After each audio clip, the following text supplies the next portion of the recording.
What's going on, everybody? It's your pal Burrito Johnson coming at you with a new video this week. I wanted to sit down really quick and just talk about what I've been watching this past week or so of movies, and we'll go through them on Letterboxd, see what I thought, what did I watch, should you watch it? If you haven't watched it, should I recommend it? You know, all that good stuff. But yeah, I didn't pick up anything new this past Tuesday because nothing much came out. I think it was like older classics that I'm pretty sure I'll pick up down the line. Last week, obviously, I picked up. Well, not obviously. I don't think I've mentioned it, but I picked up Arrow's 4K's Weird Science, John Hughes' Weird Science. Apparently, I picked that up like 12 days early. They sold it, Barnes and Noble sold it to me early. Whoops. So I haven't gotten a chance to watch that yet, but it's in my collection. Hopefully watch that soon on the good setup, the 4K, all that stuff. But yeah, next week is Nightmare Before Christmas. I can't wait to pick that one up. 4K digital restoration, all that stuff. I can't wait to check that one out. But all right, let's focus our attention over to Letterboxd. Down that way. These are the four recent movies that I watched. I'm gonna go through them, fairly quickly. I'm trying to just kind of maybe make this a weekly thing or bi-weekly thing on stuff that I've watched. Let's start with The Wizard, 1989's The Wizard, Fred Savage vehicle, about taking his half-brother. I think I got that correctly. It's a half-brother, or I don't want to, who is, they don't really say it, but he's basically, autistic. He's autistic and he's this genius and could, play games really very well, and of course they try to take him to a Nintendo competition for Super Mario Brothers 3. This is basically one big glorified Nintendo commercial for like Nintendo Power, the Power Glove, and Super Mario Brothers, with some family drama sprinkled in between, which kind of works, kind of doesn't, but at the end of the day, it's kind of, it's kind of sweet. I liked it. I liked that what they were trying to do. They didn't come off too preachy. Forgot that Christian Slater was in this movie. Christian Slater and everybody's dad, played by Jeff Bridges' older brother. They basically are doing their own thing throughout the whole movie, trying to catch up to Fred Savage and company because they're, alone and kids and traveling to California, hitchhiking and getting into, shenanigans. So Christian Slater and Bo Bridges have their own thing going on, and they catch up to everybody towards the end of the movie. That's about it. I give it 3 stars. I hit that heart on it. I liked it. It's something that I remember as a kid. It's something I enjoyed as a kid. It's not heavy-handed. It's pretty much something you just throw on and you're gonna have a decent time. I'm not gonna say you're gonna have an amazing time, but you're gonna have a decent time. 3 stars. Check it out. Now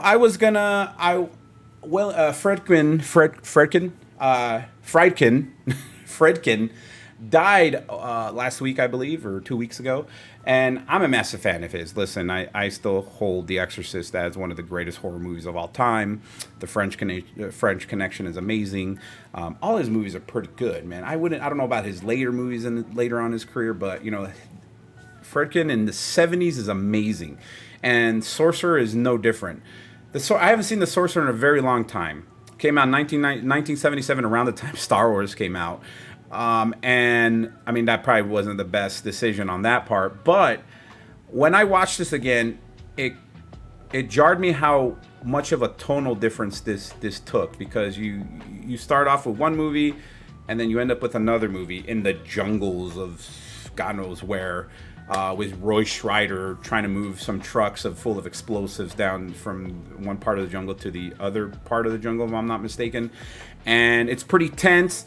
It is suspenseful, edge of your seat, man. I haven't been like that for a movie in a very long time. That was awesome.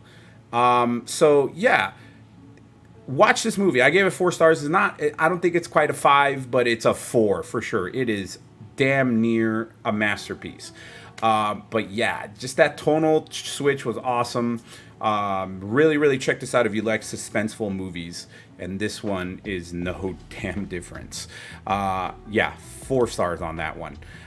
So a little bit of context with these two movies, these two erotic thrillers from the 90s. Color Night and Playing God Color Night came out in 94. Playing God came out in 97. Now, in order to explain to you, it came in a double pack that I found in a Walmart bargain bin like forever ago. It might have been like 10 years ago or so, or maybe less than that. I found this at a bargain bin. At $6, $7 or something like that. I was like, you know what, I'm gonna get this because you know what, I've seen this when I was a kid. I rented Color of Night from Blockbuster. I don't even think they even had the director's cut, which this one has. This restores 15 minutes. 15 minutes. Extra 15 steamy scenes. 15 extra minutes of steamy scenes added to the cut. So with that context, I got 2 movies. Nothing. There's not even trailers. There's not even any special features. There's 2 movies packed on 1 CD. I mean, they look pretty good, but again, 1 CD. We'll start with Color of Night. Color of Night, I gave 2.5 stars, and I gave that extra half a star because originally it was 2. I give it an extra half a star because how crazy this movie is. I can't believe this movie exists. It is batshit crazy. You can't help but just kind of get into it. You know what I'm saying? You can't help but just kind of like go along with it and how just absurd, it's nuts. It's crazy. It's absurd. Who greenlit this, for crying out loud? But anyways, it's fascinating how much of a train wreck this is. So I gave this a 2.5 stars. And also, Bruce Willis is naked in this one. You see his dong, by the way. As a kid, the erotic, steamy scenes didn't have much of an impact on me because I don't remember it at all. Like, I remember Basic Instinct. I remember Showgirls, Striptease more than, like, Color Night. Because when I saw them again, they were just kind of like, meh. You know, again, erotic thriller is a very loose term in both of these movies. But yeah, Color Night. Watch Color Night if like, make it a drinking game or something. Drink every time somebody yells or somebody is horny or something. Everybody in this movie is like horny 99% of the time. It's nuts. But yeah, Color Night, 1994 director's cut. Too long. I figured it would, watch the director's cut, make it better, give more room to breathe. Just added some more stuff to, make sense, but it still didn't make any sense to me. But anyways, Color Night, 1994, 2.5 stars. Playing God, David Duchovny's Playing God. I don't know. I'll leave it on there if you want to read the synopsises on this. But essentially, David Duchovny plays a doctor who is having substance abuse or substance problems, and he operates while under the influence and kills a patient or acts, I don't know, but he loses his license, and he's basically this depressed guy, the former doctor that's just has a drug problem, and somehow ends up being a doctor, one of those doctors for Timothy Hutton, for oh, my man needs work. You need to fix this guy up. My man got shot. Whatever. Come on, you need to help me. And he pays him a bunch of money. And yeah, that's that. Angelina Jolie is in this one again. There's no erotic. I don't know why this is titled erotic double pack or whatever it's called, but this one that makes absolutely no sense. There's no erotic scenes in this movie. The funny, I think at one point I was reading behind the scenes stuff. They shot some sex scenes, I guess, and made it. It made it into the trailer because I just watched the trailer for this a few hours ago, and yes, the sex scenes aren't in this, in the trailer as much as they could show. So obviously, at some point, it was an erotic movie, and then they edited those things out.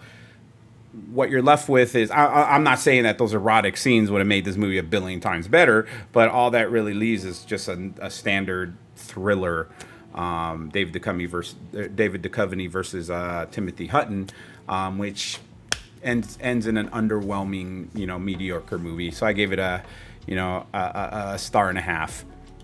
It's okay. It's fine. Let me go back one more so we could see what I saw before. I saw House of Wax. Saw House of Wax the other day on the big screen. Still fun. I think my favorite part of that movie is still Paris Hilton dying. I gave it 3 stars. I hadn't seen it since 2005 when I watched it at an employee screening while I worked at the movie theaters. That was fine. Crumb. Oh my God. Oh my goodness. Crumb is a good documentary by Terry Swigoff. I think I'm saying that right. It's a documentary about Robert Crumb back in the early 90s. Very, very disturbing, gross man, but goddamn it is he fascinating. His whole family is crazy and disturbing, but couldn't stop watching that movie. I gave that 4 stars. Freaking one of the best documentaries. One of the last ones I want to talk about before I sign off is Last Dogman. One of Tom Berenger's last great role, I think. I haven't really seen him in anything much after that. I mean, even if he was, I didn't really, don't remember him. I think he was in Inception. I could be mistaken, but whatever. Anyways, Last Dogman is an awesome movie. I remember watching it as a kid. It still holds up. I give it 4 stars. This is easily a 4 stars for me. It starts as one movie. Again, movies that start off as one thing and turn into another thing. This one is the same thing. Tom Berenger plays a tracker, I think, or a bounty hunter or something who tracks these escaped convicts through the forests or whatever, to the mountains. And it turns into action adventure about Indians and the Lost Dogmen, and it's great. I mean, it is awesome. The soundtrack is amazing. It is a great story. They don't make movies like Last of the Dogmen. I keep messing up I'm like, this movie's great, and I keep butchering the title. But anyways, Last of the Dogmen, they don't make movies like that anymore, man. That again, we don't get movies like that anymore. We get movies that, we get 1 or 2 great movies a year. Everything else, in my opinion, is decent. But yeah, that's what I have been watching for the past week or so, and what I've recorded on Letterboxd. I've had a pretty good week. Some good ones, some not so good ones, some movies that I may even get rid of. I'm like, I don't know if I want to keep these movies, especially this erotic double pack, which, again, the erotic part is very loose on these movies, no pun intended. So yeah, until next time, guys, keep on watching movies.